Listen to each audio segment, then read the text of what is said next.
Viewing your spike. Chapter 12. Heat in the snow.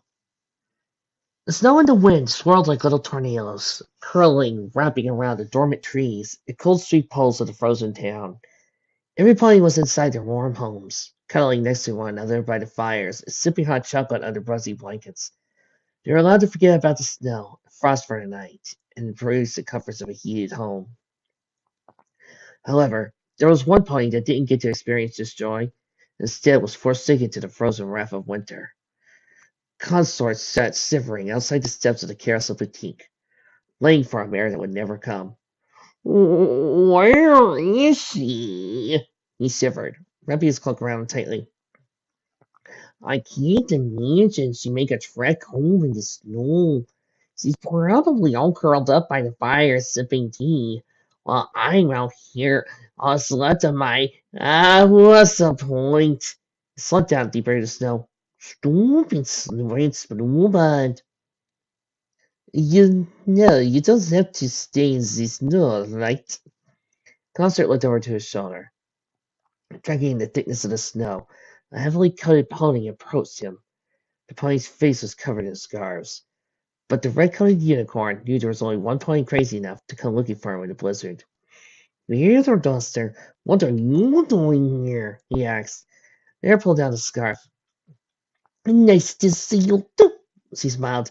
So, would you please tell me why you're sitting out here in the cold when you and I could be curled up next to the fire? Because Moonblood wants me to wait here until that mare he's trying to marry shows up. However, I quickly made the assumption she probably isn't crazy enough to walk through the snow, unlike some ponies I know. Well, when you didn't show up with blue blood, I got worried, Feather said, taking a seat next to the other pony. I was afraid that you'd left you dead in the gutter. I'm glad I was wrong. Oh, snickered the stallion. You were worried. Of course I was worried, huffed the bear. You can't spend the night in death. That's only orders, sighed Consort. If there's even the slightest chance that Mare will come back tonight, I wasn't here to see it. If we don't get you warmed up, it won't matter because you'll be a again, said Feather Duster. Come on, I'm taking you home. Sorry, but I'm not leaving this spot. What? Why not?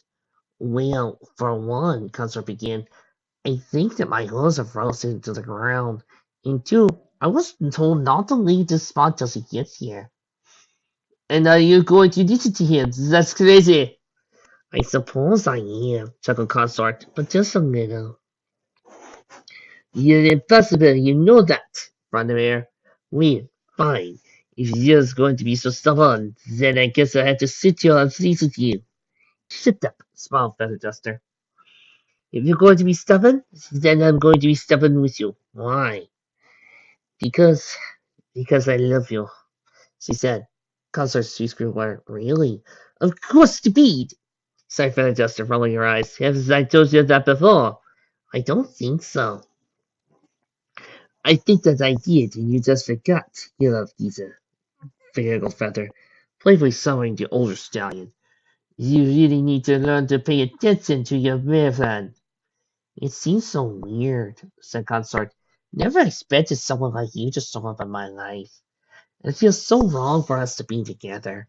I'm old enough to be your father. Can we not talk about this? You're like a broken record with that. How many times do I have to tell you until I believe it? Lancet, how can I explain this to you? In a song, I hope? Yes, I've made a choice. Something is rather strange, but I wouldn't take it back even if I'm called names. Who cares now? If you think I regret my choice, Consort, then you're fools! Look again! This is love.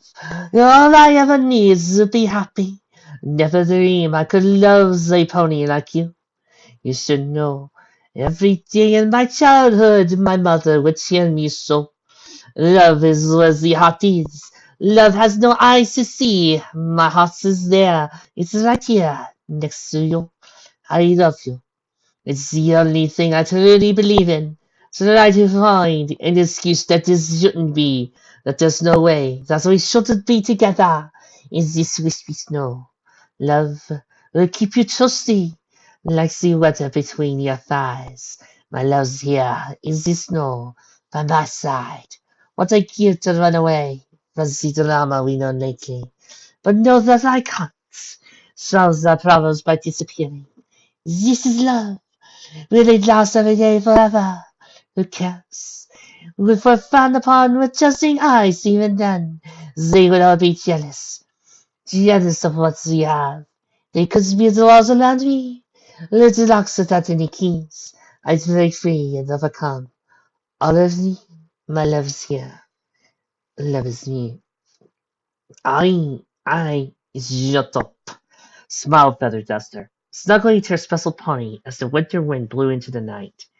Even though it was freezing out there in the cold, the couple barely felt it in the warm breeze of each other's love. That's what it was. True love. This little side story brought to you by those of you who like side characters, keeping the pony fandom alive for 20 years. Thank you. The thing that wasn't there before. Yes! Please tell me I'm singing my second favorite song from here! AKA, your second most used song from this thing!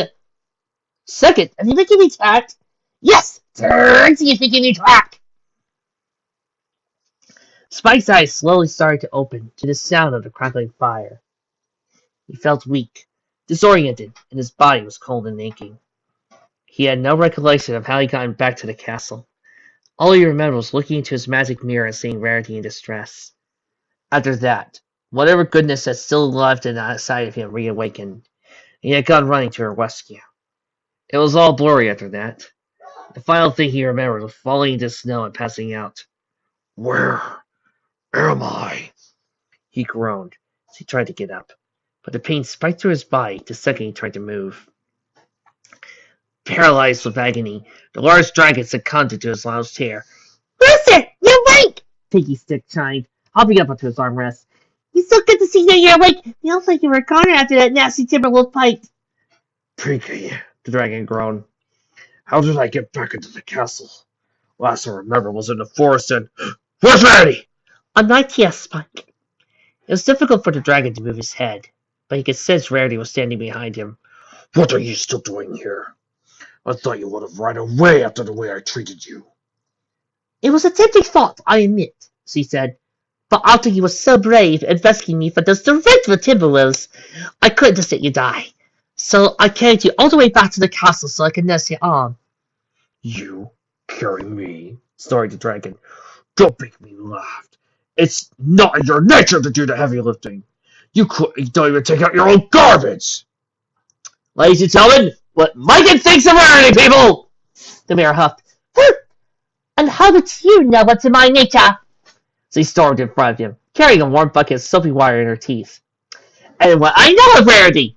See how well this works? Now let's see if I can your arm. There's tree sap and wood in there, and I don't want you to get an infection. And now you're clean and playing doctor. You really are something else, Rarity. The dragon frowned as he watched the unicorn pull the soaked washcloth from the bucket. You can drop the act! I know you hate dirt. Just give it to Piggy Stick so you don't throw up everywhere. Why are you being so crude? Rarity shouted. I am just trying to help you. I didn't ask for your help, the dragon roared back. I need your help. You didn't run into the Everfree Forest in the middle of a snowstorm. Well, if you didn't scare me, then I wouldn't have had to run into the Everfree Forest in the middle of a snowstorm. Well, if you didn't go into the one room I told you not to go into the castle and made you run into the Everfree Forest in the middle of a snowstorm. Well, Rarity thought to herself, you need to control your temper! Temper? I'll show you temper! He tried to get up, but his entire body screamed with pain. Oh, goddess, everything hurts!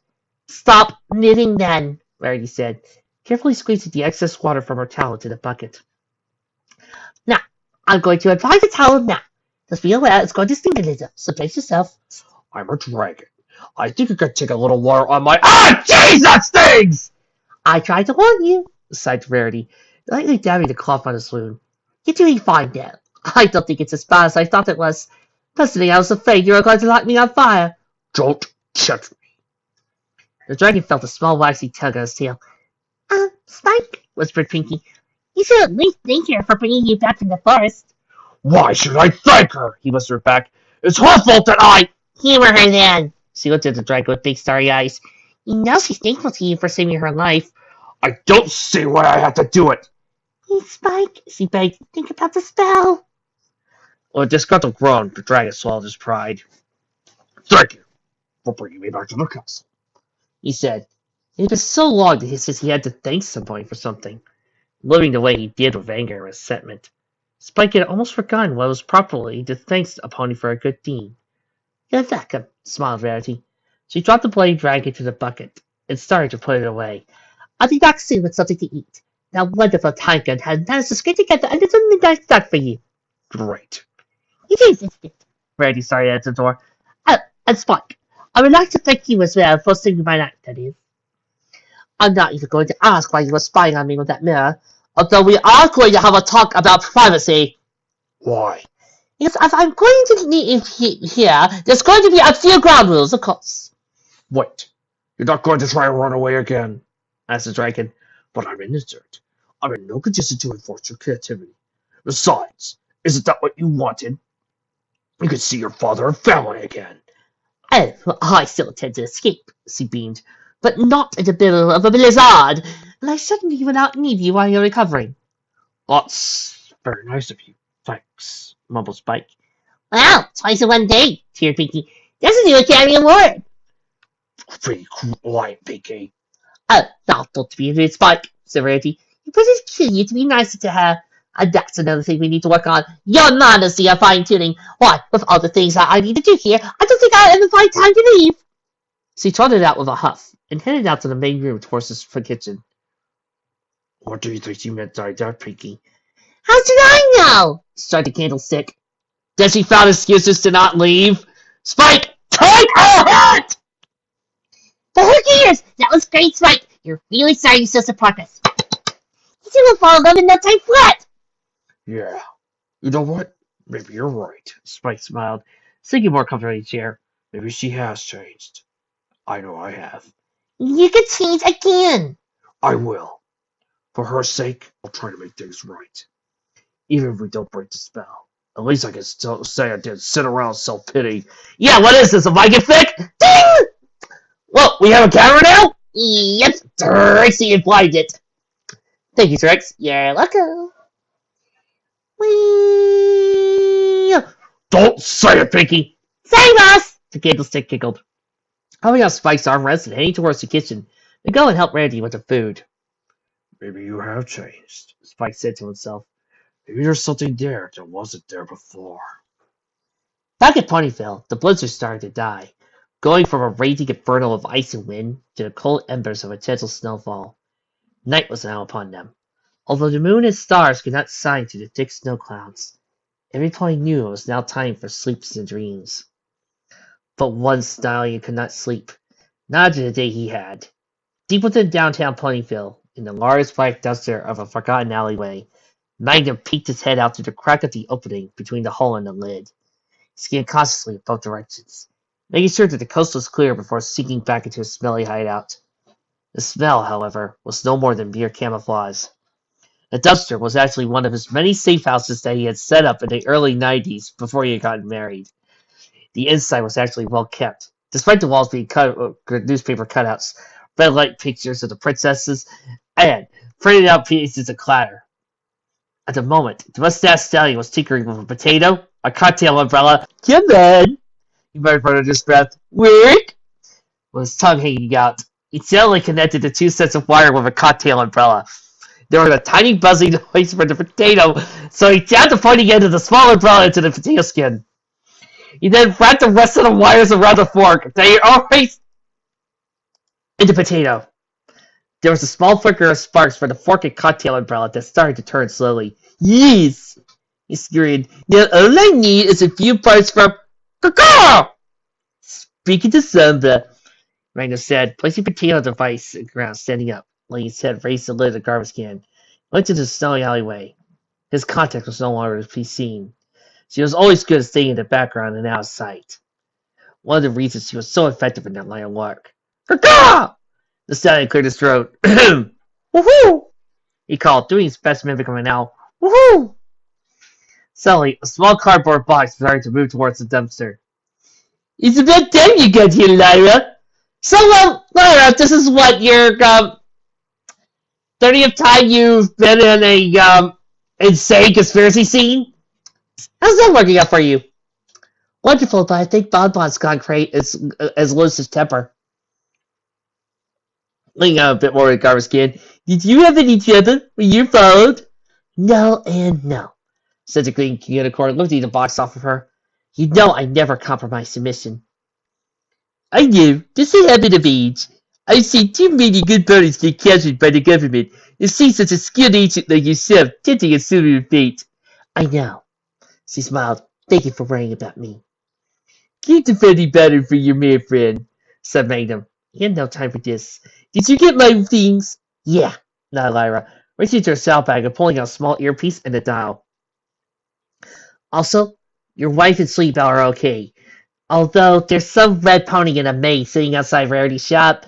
It's really weird. They're singing.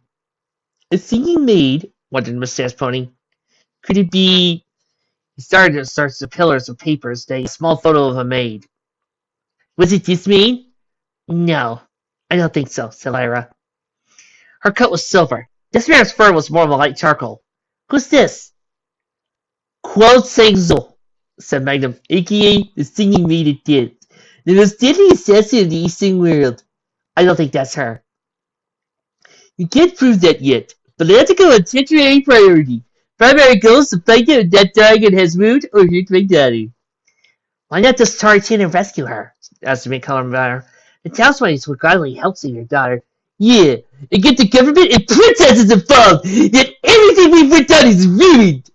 Magnum frowned, placing the dial onto the potato and placing the earpiece on. I need to gather information and create a strategy. Not just run in like some hot button. Whatever you say, Magnum. Hey, did you hear anything about that special project I told you about? You know, Dorothy's curious. Why was it annoying over in Spires and Magic, but not here?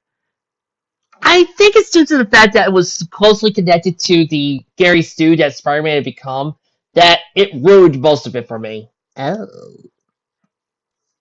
You mean that magical mirror that's supposed to take you to an alternate universe where ponies are just human things and dragons are talking puppies? As the stallion turned the dial, trying to find a signal. A few of my associates think it's in the Crystal Empire, but I say much more secure place would be an underground Baltimore. You know, where they fight the nightmare moon rising. You sir, asked Lyra, this is really important to me. I've been chasing that mirror for 3 years. I can't let this go dark again. I'm sorry, kid. That's all I know. Thanks, she groaned, obviously disappointed. You'll let me know if anything more concrete comes up, right? Of course, smiled Magnum. Us Crazies have to stay together. Now you better leave. We can't be seen together. You make it sound like we're having an affair. Lyra grinned cheekily. Just try to be careful, you old stallion. See you, and say hi to Bye-Bye for me. Lyra nodded and threw her box back on, shuffling around the snow inconspicuously. Magnum rolled his eyes playfully at the mayor's antics before resuming his work on the potato thing, twisting and turning the knob of the dial, hearing a phrase stag his earpiece. This may tickle you, but I will keep trying and save my daughter. Otherwise, I'm completely useless now. The night snow finally passed on the warm embrace of the morning sun. Despite the thick trees of the Everfree, the sun shined through into the castle in the forest. Occupants had woken up rather early that day, re-energized from the last night's unfortunate events. 12 o'clock opened the door to the garden, hopping out into the steps into the snow. It was rather deep for a clock of her stature. Pinkie Pie stick rolled on across the sweater beds. The beds took her time with the steps, making sure that she didn't slip on the icy steps. Hurry up, sweater beds! Screamed Pinkie excitedly. I'm not playing in snow! I'm just trying to be careful. The steps are slippery, responded the yellow beds. I don't want us to get hurt. But you're made of wood, and I'm made of metal. You're not going to get hurt by a little slip. My mother always said to be careful, Spider-Bed said. Unexpected to happen. We least expect it to happen. Pinkie sighed. Fine. AJ, just let me go outside! Rainbow screamed from inside the kitchen. Everybody else is! Would you jump off a cliff if everybody else did? Detective Jack asked. I'm ready to right now, mumbled the cup. Rainbow! Fine, just let me go and play, she whined. I want to get out of this castle. Fine, little darling, sighed the beer mug. Just let me find you, I swear. I'm 3 inches tall! There's no reason for why you should catch a dip out there. There are no swears that'll fit me, and I'm made of glass. I don't get cold! Well, I am that, young lady, says Tiger Jack. Now put this on before you catch a cold. Which is you even... Hey! Stop that! Here's a small scuffle, with the sound of breaking glass and things slamming into one another. Rainbow's screams were soon muffled, and Tiger Jack decided to hop out of the kitchen and to the door leading to the outside. Come on now, Sugar Cube, she said. You're the one that wanted to go outside so badly. I changed my mind. Rainbow Cup, don't make me drag you out here to have fun! There was a stifled groan as the blue teacup gradually hopped outside the door. Rainbow's friends had to bite their lips to keep from laughing when he saw that she was wearing a tiny orange turtleneck that covered most of her small body. Only the scowl of her eyes could be seen as she stared daggers at all her friends. Laugh, and I'll destroy you, the teacup mumbled through the swear. Inevitably, Pinky's dick burst out laughing. Aw, she looks adorable! When did you get such a tiny sweater? Found it off an old doll in one of the rooms. Don't leave my little darling here freezing to death. I hate all of you! The rest of her friends just left at her expense as they headed out to the snow to play. It had been so long since he had the freedom to do so. Usually Spike forbade him from leaving the castle walls, but he noticed he was acting rather optimistic, almost like his old self again. When he got far enough away from the castle, Twycrock took center stage in the middle of their circle. So anyways, there's a reason why I called you all out here into the snow. You mean we're not going to play? No, Pinky. There's a more serious matter we need to attend to. Like breaking the spell. For the first time in a year, Spike seems to actually be, well, happy. I think there was something there that wasn't there before. What's there? Rainbow asked. I don't think that there's something there that wasn't before. It's not for a agreement. What's there? The teacup asked again, her voice growing more frustrated and angry. So why y'all working is that we work with this here thing that wasn't there before? Will somebody please tell me what wasn't there before? Rainbow roared. Stop pretending that I don't exist! I am so sorry, Rainbow, that we're picking on you this Spick. I'll tell you what, how about next Spick I find something that isn't going to torture you, huh? I might agree to this. Okay. Moving on. That's exactly what I'm saying, Tinker Jack, said Twycrock. We actually have a chance for Spike to be happy and break the curse. We're running out of time. I don't think we need to give them a little push. Push? You mean, like make them fall in love with each other? Barbins asked. I don't know. I don't think that would work. Well, we don't have any other options, Flutters. We need them to break the spell. I know you don't want to be stuck like this forever. So what do we do? Don't worry about that, grinned the clock. I have a plan. Just think it out, girls, smiled the candlestick. We're gonna be ponies again. Ponies again. Think what that means. Oh, joys, I get to sing a song that I know popped up in the recent animated movie, but did show up in the version I own. Yay! I'll be baking again, there's some pies again, with a cake and a pie and a tuff. When I'm pony again, I'll leave pony again, with music to blow off the roof. I'll see all the cakes again, play with pound cake again, and of course play with pumpkin cake too. No more lying around, my old self be found, I'll be a pony again. When we're ponies again, only ponies again, when we're teacups and hopes rest no more. When we're ponies again, little pony again, I'll swear I'll burst out through that door, spinning through the air with my rainbowish hair. I'll break every teacup in sight. No tea parties for me. I want to be free. I just need to be a pony again. When we're a pony again, only pony again. When the world will once more make sense, I'll read every day. So just like yesterday, I see your point. I'll study magical things like I've been doing. Yes, my life hasn't changed so much, but I still digress and I wish so success. So yes, to be pony again.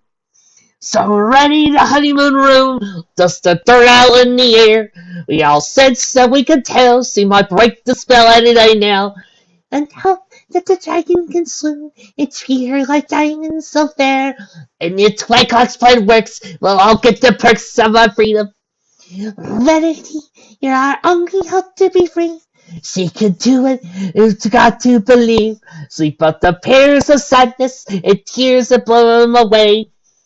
When we're pony again, only pony again. We're hoping again that we're coping again. When we're all free by the identity, we all have to be like this animal. We'll be playing again, and we're playing again. If the spell is broken ASAP, with a pulse in the shove of a fallen love, and we'll be pony again. Yes, pony again. So, what we're going to do, 12 o'clock, take your jackass, we'll be so kind to inform us. We are going to set up the greatest, most romantic night ever for them. We'll need good food, music, and some point you clean the dance hall. We have a dance hall! We will once we clean all that garbage that our dug out of it. That sounds like a lot of work, on Rainbow Cup. Can we just do it in the fireplace area? No! In front of the clock. This has to be the greatest night ever. We're going to make them fall in love with one another. You mean like award-winning great? Exactly! On a side note, I do love the story about how the great, how the Academy Award winning for Best Animated Feature came to be. In 1992, when the Academy Awards for the movies came out, Beauty and the Beast won. And the Academy Awards were like, we gotta put in an animated section. And I quote, to put those animated movies in their place. And this is why Beauty and the Beast is always awesome to me. Exactly! Yeah, let's do it! When we're pony again, we'll be dancing again, we'll be twirling again, we'll spin around with such glee. When we're pony again, we'll have fun again, reunite with our family trees. We'll be flying again, you'll be trying again, keeping bounds as far as we please. Once we break that spell, we'll be braving this hell. Can't wait for that morn when we're finally reborn and we all become pony again. Whew! Not bad for somebody who never heard that song before until now. No, I didn't buy the special edition DVD. I'm perfectly happy with my VHS. Even if this is one of my most cherished childhood memories.